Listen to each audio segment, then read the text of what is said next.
আসসালামু আলাইকুম সকলকে। আমি সিয়াম। আমি দীর্ঘদিন যাবত ফ্রিল্যান্সিং জগতের সাথে সম্পৃক্ত রয়েছি। আমার ফাইবার ফর বিগিনার্স এর যে পার্টটা চলতেছে সেই পার্টের আজকে দ্বিতীয় পার্ট। তো আমি আজকে এই পার্টে দেখাবো যে আপনারা কিভাবে আপনাদের গিগের কিওয়ার্ড রিসার্চ করবেন। যারা পুরাতন রয়েছেন তাদেরও আশা করি এই ভিডিওটি থেকে অনেক কিছু বিষয়ে হেল্প হবে, এবং যারা বিগিনার্স রয়েছে তাদের তো অবশ্যই এই বিষয় থেকে হেল্প হবে, এবং তারা তাদের ফাইবার গিগ রিসার্চ করবেন কিভাবে বা তাদের গিগ র্যাঙ্ক করবেন কিভাবে, গিগ থেকে অর্ডার পাবেন কিভাবে। তো এই জিনিসগুলোর জন্য আমরা আসলে কোন ধরনের কিওয়ার্ড গুলো নিয়ে কাজ করব এবং কিওয়ার্ড গুলো কিভাবে সংগ্রহ করব তা আমরা আজকে সব বিস্তারিত জানবো ফাইবার থেকেই। তো চলুন কথা না বাড়িয়ে সরাসরি কম্পিউটার স্ক্রিনে চলে যাই। আপনারা আমার কম্পিউটার স্ক্রিনে দেখতে পাচ্ছেন আমি ফাইবারের মধ্যে রয়েছি। আমি এখান থেকে যদি একটু ডিজিটাল মার্কেটিং এ চলে যাই, আচ্ছা আমি ডিজিটাল মার্কেটিং এ যাওয়ার আগে আমি গ্রাফিক্স ডিজাইন থেকে একটু লোগো ডিজাইনে ক্লিক করি। এই লোগো ডিজাইনে ক্লিক করার পরে সর্বপ্রথম আপনি লোগোর কোন ক্যাটাগরি নিয়ে কাজ করেন সেটার উপর ডিপেন্ড করবে যে আপনার কিওয়ার্ড গুলো কেমন হবে। আপনি যদি মিনিমালিস্ট লোগো নিয়ে কাজ করেন তাহলে মিনিমালিস্টে ক্লিক করে দেন।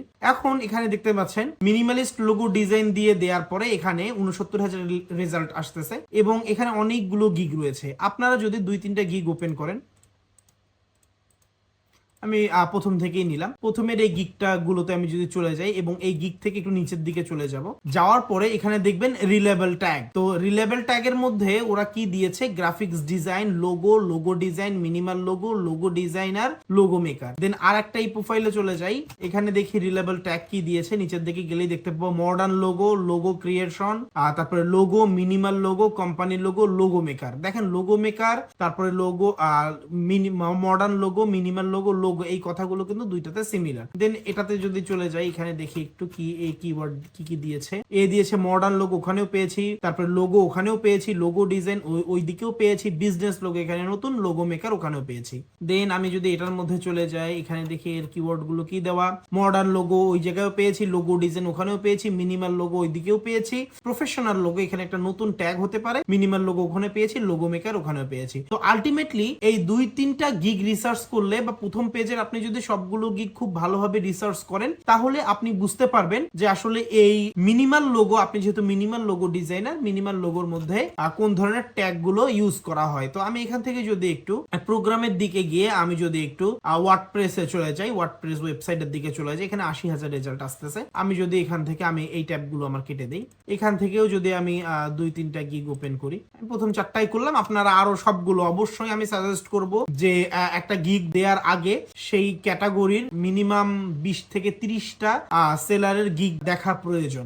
তাহলে আপনি তাদের থেকে ভালো কিছু করতে পারবেন বা তাদের থেকে ভালো কিছু জানতে পারবেন। আমি যদি এখানে যাই একটু, এই ওয়ার্ডপ্রেস ওয়েবসাইটের এ কি রিলেবল ট্যাগ গুলো ইউজ করেছে। এ হচ্ছে গিয়ে ওয়ার্ডপ্রেস ডেভেলপমেন্ট, তারপরে build website, WordPress design, WordPress development, create website. Then এখান থেকে নিচে চলে যায়, এ কি ইউজ করেছে, এ হচ্ছে গিয়ে বিল্ড ওয়েবসাইট, মানে এখানেও সিমিলার কিওয়ার্ড ইউজ করেছে। তারপরে হচ্ছে একটু নিচে পরের আর কি গিগে চলে যায়, এখানে দেখি একটু নিচের দিকে গেলে দেখি ওয়ার্ডপ্রেস, তারপরে build website, WordPress blog, WordPress development, তারপরে বিজনেস ওয়েবসাইট। হ্যাঁ, এই বিজনেস ওয়েবসাইট এখানে নিউ হতে পারে।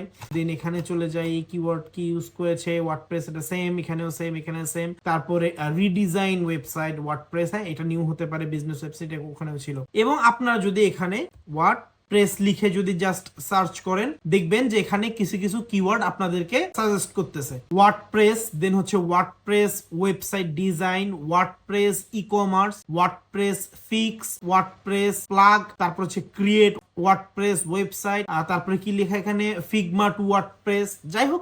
তারপর ওয়ার্ডপ্রেস ল্যান্ডিং পেজ, এগুলো আপনাদের ল্যান্ডিং পেজ প্রয়োজন দরকার নেই, এই যে ওয়ার্ডপ্রেস প্লাগ পর্যন্ত আপনারা যেতে পারেন। এই কয়েকটা কিন্তু আপনাদের কিওয়ার্ড হতে পারে। এখন ওয়ার্ডপ্রেস ওয়েবসাইট যখন লিখবেন, দেখেন ওয়ার্ডপ্রেস ওয়েবসাইট যখন লিখলেন, ওয়েব যখন লিখলেন, তখন আসতেছে কি WordPress website design, WordPress website create, WordPress website, তারপরে আসতেছে কি WordPress website with Elementor pro, তারপরে হচ্ছে এখানে e commerce, WordPress website design, তারপরে যাই হোক। এই তো ওয়ার্ডপ্রেস ওয়েব যখন লিখলেন তখন আর কি এই আপনাদের এই ট্যাগ গুলো আসলো বা এই কিওয়ার্ড গুলো আসলো, এগুলো কিন্তু আপনাদের ক্যাটাগরির জন্য কিওয়ার্ড হতে পারে। এরপরে আমি যদি একটু ডিজিটাল মার্কেটিং এ চলে যাই, ডিজিটাল মার্কেটিং এ এখান থেকে আমি যদি একটু সোশ্যাল মিডিয়া মার্কেটিং এ চলে যাই, এখান থেকে আমি যদি 2-3টা গিগ ওপেন করি, 2-3টা নাম এখান থেকে একটা গিগ ওপেন করছি। একটু যদি এই গিগে একটু প্রো, আমরা প্রো দেখবো না, আমরা নরমাল পার্সনের গিগ দেখবো। এখান থেকে আমরা যদি একটু নিচের দিকে চলে যাই, এই কি কি ট্যাগ ইউজ করেছে দেখেন, Facebook pixel setup, Facebook pixel, Google analysis, conversation, হ্যাঁ যাই হোক। তো এই হচ্ছে গিয়ে গিগের মধ্যে এই ধরনের কিওয়ার্ড গুলো দিয়েছে, বাট এ কিন্তু ডিজিটাল মার্কেটিং এর দেখেন ওর গিগের মধ্যেই লেখা I will set up Meta Facebook pixel, যাই হোক। তারপরে এ হচ্ছে গিয়ে পিক্সেলই সেট আপ করে specific, then I will be social media management and professional assistant. তো এটার মধ্যে আমি যদি চলে যাই একটু নিচের দিকে যদি যাই, তো দেখেন এখানে Instagram marketing, social media management, তারপর হচ্ছে সোশ্যাল মিডিয়া পোস্ট, তারপর কন্টেন্ট ক্রিয়েশন। দেখেন এর এই জিনিসগুলো দেখলে কিন্তু, এবং এর যদি আপনারা ডিসক্রিপশনে দেখেন, এই ডেসক্রিপশনে দেখলে কিন্তু আপনারা হচ্ছে কি অনেকগুলো ট্যাগ পেয়ে যাবেন। তো একটা গিগ দিয়ে দিব এই ধরনের কিছু না, অবশ্যই সর্বপ্রথম আগে আমাদের নিম্নে 20 থেকে 30টা গিগ রিসার্চ করতে হবে এবং সেখান থেকে আপনাদেরকে এইভাবে করে কিওয়ার্ড গুলো বেছে বেছে বেছে বেছে নিয়ে নিতে হবে। এবং অবশ্যই যে কোনো কিওয়ার্ড তো নেওয়া যাবে না, আপনি যেই ক্যাটাগরিতে কাজ করছেন বা যেই ক্যাটাগরিতে আপনার স্কিল ডেভেলপ করা বা যেই ক্যাটাগরিতে আপনি গিগ দিবেন সেই ক্যাটাগরি গুলো সার্চ করে এবং প্রত্যেকটা গিগে ঢুকে ঢুকে ঢুকে ঢুকে এই ধরনের ট্যাগ গুলো ইউজ করতে হবে। আপনি যদি লোগো ডিজাইনার হন, লোগো লিখে সার্চ করবেন, তখন আপনার কিওয়ার্ডের মধ্যে সার্চ গুলো আসবে। দেন লোগো ডিজাইন লিখে সার্চ করবেন, মিনিমাল লোগো ডিজাইন লিখে সার্চ করবেন। তারপরে আপনি যদি লোগো ডিজাইনের যদি অন্যান্য যদি ক্যাটাগরি গুলো থাকে তো সেগুলোর মধ্যে লিখে লিখে সার্চ করলে এখন অটোমেটিক আপনি কিন্তু আপনার সার্চ ট্যাগ গুলো পেয়ে যাবেন। এখন আমি আপনাদেরকে আমার ফাইবার অ্যাকাউন্ট থেকে বেশ কিছু টপ কিওয়ার্ড দেখাবো, কারণ আমি ফাইবার প্লাস ইউজ করি। ফাইবার প্লাস থেকে এই জিনিসগুলো খুব সহজে দেখানো যায়। আমি চলে যাচ্ছি, আমি দেখে নিই আমার প্রোফাইল থেকে ফাইবার প্লাস এর থেকে কিছু আর কি টপ কিওয়ার্ড। দেখেন এখানে আমি ডিজিটাল মার্কেটিং এ সোশ্যাল মিডিয়া মার্কেট দিয়েছি, এখানে প্রোফাইল সেটআপ এটা দিয়েছি। যাই হোক, তো এখানে দেখতে পাচ্ছেন Facebook page management, Facebook business page create, Facebook business page, Facebook page, তারপরে সোশ্যাল মিডিয়া পেজ সেটআপ, যাই হোক এগুলো আসতেছে। দেন আমি এখান থেকে যদি এই পেজ সেটআপ এন্ড ক্রিয়েট থেকে যদি সোশ্যাল মিডিয়া কন্টেন্টে চলে যাই, দেখেন ইনস্টাগ্রাম কন্টেন্ট ক্রিয়েটর, তারপর টিকটক ম্যানেজমেন্ট, এগুলো আসতে। যাই হোক, আমি ডিজিটাল মার্কেটিং থেকে একটু ভিডিও এন্ড অ্যানিমেশনে চলে যাব। দেন এখানে চলে গিয়ে এখানে ভিডিও এডিটিং এ চলে যাব। ভিডিও এডিটিং এ গেলে দেখতে পাচ্ছেন আপনার পডকাস্ট ভিডিও এডিটিং। বর্তমানে পডকাস্ট এত বেশি জনপ্রিয় যে পডকাস্ট নাম্বার 1 হ্যাশট্যাগে যে কোনো জায়গায় থাকে, কারণ মানুষ এখন পডকাস্টে ভিডিও বানাচ্ছে, ইউটিউবে দিচ্ছে, ফেসবুকে দিচ্ছে, আমরা দেখতে পাচ্ছি বিভিন্ন জনের সাথে বিভিন্ন জনের কলাপ দেখতে পাচ্ছি। তো পডকাস্ট কিন্তু খুবই এখন পপুলার। তো আপনি যে পডকাস্ট ভিডিও এডিটর হন, তাহলে এই পডকাস্ট ভিডিও এডিটিং এই ট্যাগটা হতে পারে আপনার জন্য একটি খুবই গুরুত্বপূর্ণ কিওয়ার্ড। এই আর কি কিওয়ার্ডটা পডকাস্ট ভিডিও এডিটিং এবং ভিডিও এডিটিং এর আর কি এই কিওয়ার্ড গুলো মিউজিক ভিডিও এডিটিং অ্যাডস, তারপরে video editing for Instagram, wedding video editing, YouTube video editing, TikTok video editing, তারপর টিকটক এডিটর, ইউটিউব এডিটর। তো এর কিন্তু দেখতে পাচ্ছেন যে সার্চ ট্যাগ গুলো অনেক হাই, লেখাই আছে অনেক হাই, এবং এগুলো র্যাঙ্কে 1 থেকে 10 এর র্যাঙ্ক দেখাচ্ছে, এবং এগুলো আলটিমেটলি $150 থেকে $100 উপরে এগুলো থাকে। দেন আমি যদি এখান থেকে একটু যদি প্রোগ্রামিং এন্ড টেকে চলে যাই, দেখেন ওয়েব ডেভেলপমেন্টে যদি চলে যাই, ওয়ার্ডপ্রেসে দেখতে পাচ্ছেন এখানে web design, website build, website, তারপর create website, WordPress website design, তারপর ওয়ার্ডপ্রেস ডেভেলপমেন্ট, ওয়ার্ডপ্রেস ডিজাইন। তো এই কিওয়ার্ড গুলো কিন্তু দেখেন, এবং এগুলোর হচ্ছে সার্চ ভলিউম অনেক হাই। এগুলো এভারেজে 100 এর উপরে হচ্ছে গিয়ে স্টার্টিং প্রাইস, বা এভারেজ আর কি সেলিং এর 100 এর উপরেই করতেছে। এরপরে আমি যদি এখান থেকে একটু যদি গ্রাফিক্স ডিজাইনে চলে যাই, গ্রাফিক্স ডিজাইনে যদি লোগো ডিজাইনে চলে যাই, লোগো ক্রিয়েশন দেখলেন আপনারা, আমি ওই জায়গায় আপনারা দেখলেন যে আসলে এই ট্যাগ গুলো কতটা রিলেবল ছিল। এখান থেকে লোগো ক্রিয়েশন, তারপরে লোগো ডিজাইন বিজনেস, তারপরে লোগো গ্রাফিক্স ডিজাইন লোগোস, তারপরে লোগো ইলাস্ট্রেশন বিজনেস লোগো খুবই একটি ইম্পর্টেন্ট ট্যাগ। তারপর হচ্ছে ব্র্যান্ড লোগো, কোম্পানি লোগো খুবই ইম্পর্টেন্ট, মানুষ কিন্তু কোম্পানির ট্যাগ লিখে সার্চ করে। তারপর লোগো ডিজাইন, এগুলো খুব ইম্পর্টেন্ট ট্যাগ এবং এগুলো সার্চ ভলিউমও অনেক হাই। তো আপনারা কিন্তু এই সমস্ত জায়গা থেকে হচ্ছে কি এই গিগের হচ্ছে ট্যাগ গুলো নিতে পারেন। এবং আপনাদের যাদের ফাইবার অ্যাকাউন্ট নেই তারা তো এই ফাইবার প্লাস থেকে অবশ্যই গিগ রিসার্চ করতে পারবেন না, বা নতুন গিগের জন্য কিছু করতে পারবেন না। তো তারা অবশ্যই আমি যে এই মেথডটা দেখালাম যে প্রত্যেকের গিগ ওপেন করে করে করে করে কিওয়ার্ড গুলো রিসার্চ করা, এবং সেটা হচ্ছে গিয়ে এই সার্চ বারে লিখে লিখে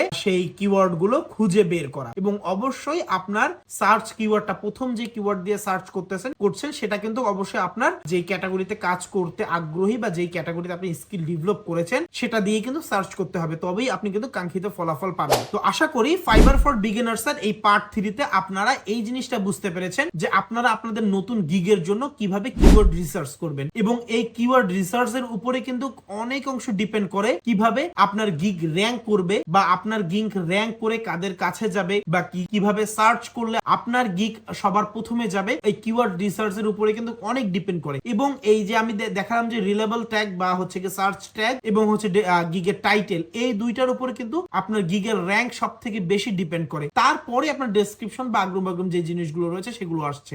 সর্বপ্রথম আপনার গিগের টাইটেল এবং পরে আসছে আপনি যে গিগের রিলেবল ট্যাগ গুলো দিবেন, তো সেগুলোর উপর ডিপেন্ড করবে আপনার ফাইবার গিগ কতটা র্যাঙ্ক করবে। তো আশা করি আমার এই ভিডিও থেকে অনেকেই উপকৃত হয়েছেন, বা যারা বিগিনার্স তারা তো অনেক কিছু জানতে পেরেছেন। তো অবশ্যই আমার ভিডিওতে লাইক তো অবশ্যই মাস্ট দিবেন এবং ইউটিউব চ্যানেলটি আমার সাবস্ক্রাইব করবেন, এবং যারা ফেসবুক পেজ থেকে দেখছেন ফেসবুক পেজটি ফলো দিয়ে সাথেই থাকবেন। ধন্যবাদ সকলকে, আসসালামু আলাইকুম। পরবর্তী ভিডিও আসছে খুব শীঘ্রই।